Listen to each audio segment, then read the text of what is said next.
Well, of course, there is Yusupova in the Navy of Azerbaijan.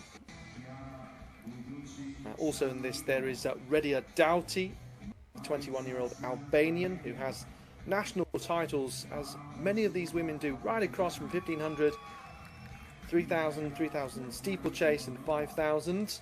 This is Hreimsdottir of Iceland. She actually has a 4x400 meter relay national title along with 800 and 1500. Of course, not all countries do have relay national titles, but you see them on the World Athletics profiles, and when you rack them up, it certainly does help those numbers.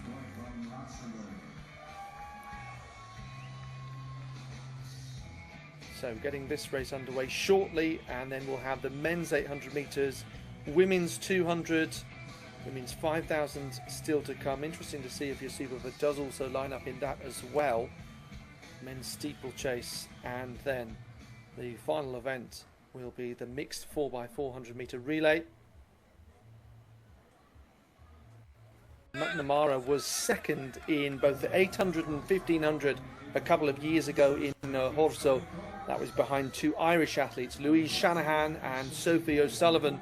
Of course, the Irish were then promoted, and therefore she has an opportunity to be in the top spot once again. She has a personal best of 4:12.64, which is a best ever by any athlete from Malta. Athlete based in the United States, fairly recently become eligible. Studied at the University of Michigan. So she's just outside there in the red and white strip. And it's interesting because she adopted a similar position in the 800 meters.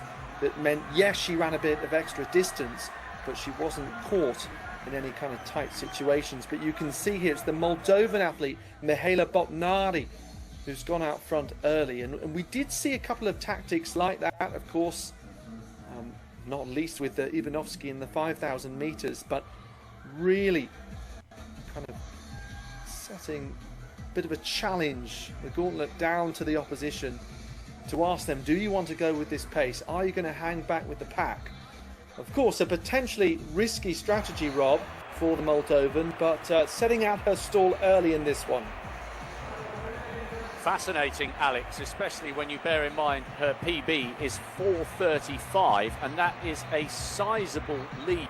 I guess she feels maybe she's better off running a metronomic pace where it's very even and she stays out of trouble. She's not going to get her heels clipped at this stage, is she? But at some point, surely, the wheels are going to begin to come off. And as I say that, Gina Mcnamara, who timed her bid for glory in the 800 metres perfectly, eligible to represent the United States and then transferred over, as you mentioned, 2 years ago. I think one or two of the Pace family have done the same, and Mcnamara recognising she needs to close this gap. It's a very brave way to run from Botnari of Moldova, but little by little they are beginning to close, and it's Mcnamara, the class of the field, who's leading the chase. Fanny Goy in third place.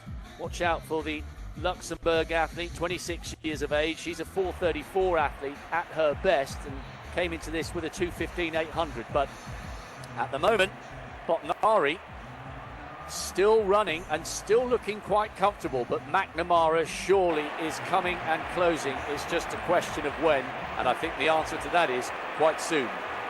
Well, absolutely. And if he does get consumed by the pack, for want of a better word, then you have to question whether it would be the most sensible strategy from an overall team point of view. Of course, ideally wanting to finish ahead of Malta with Mcnamara closing, and yes, maybe she hoped to try and run a fast finish out of some of the other athletes.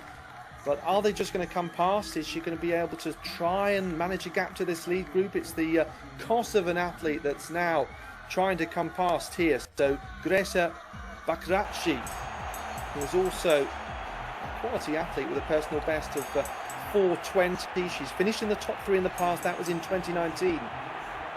And also in the steeplechase in the top three 2 years after that.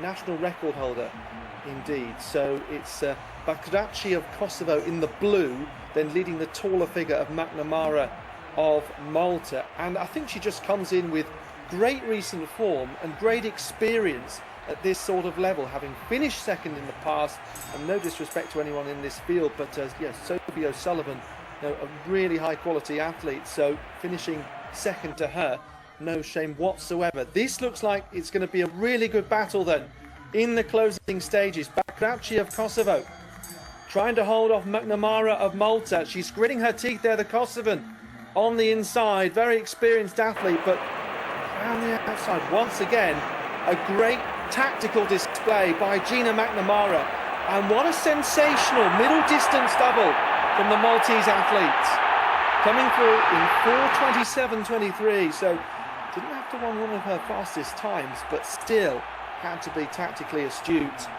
and really, really impressive then when you consider again, we have to keep mentioning it because we're getting quite close to the conclusion of this third league, less than 10 events to be concluded. Malta had an 18-point gap to where they needed to be for promotion, and we'll just wait and see where the Bosnian and Moldovan athlete ended up finishing to see how many points are made up. In any case, Rob, you have to be really impressed then with a double victory. That's what, 28 points for Mcnamara across the third league. Mcnamara ran really, really well there because Bakracci had let the early leader, Botnari, take all the pressure. When she came round, it was quite a definitive move to the front by the Kosovan, running on fresh legs. That lifetime best of 4:20 put her second only to Mcnamara. But what I thought Mcnamara did really well on the last lap was not panic. She took her time. The Albanian was clear in third, Doughty, but she was a long way back. It was a two-horse race coming into that last 100 metres, and Mcnamara once again, as she did in the 8, timed it beautifully well. This was the moment where the leading 5 managed to sweep past Botnari, who'd been very, very bold, the Moldovan. But look at the ease with which the Kosovan, Bakracci, hit the front. Now she starts to grimace. I think Mcnamara was made to work pretty hard for that. Hot weather, over 30 degrees. We have had a heat and humidity warning. But when Mcnamara struck, there was to be no response from Bakracci. But I think the two of them laid on a fantastic race there. And that is a great double for the middle distance for Mcnamara. America's loss is Malta's gain. And speaking of Maltese gains, a huge haul of points from this young woman. And if Malta do end up nicking that third qualification spot for Division 2, she will have played a sizable role in that promotion. Great stuff by the youngster from Malta. Looks very happy with her new nation and her newfound form. So here is the full confirmed result then. Gina Mcnamara of Malta, 2 lots of second place a couple of years ago, and now first in the 800 and 1500 metres. A fantastic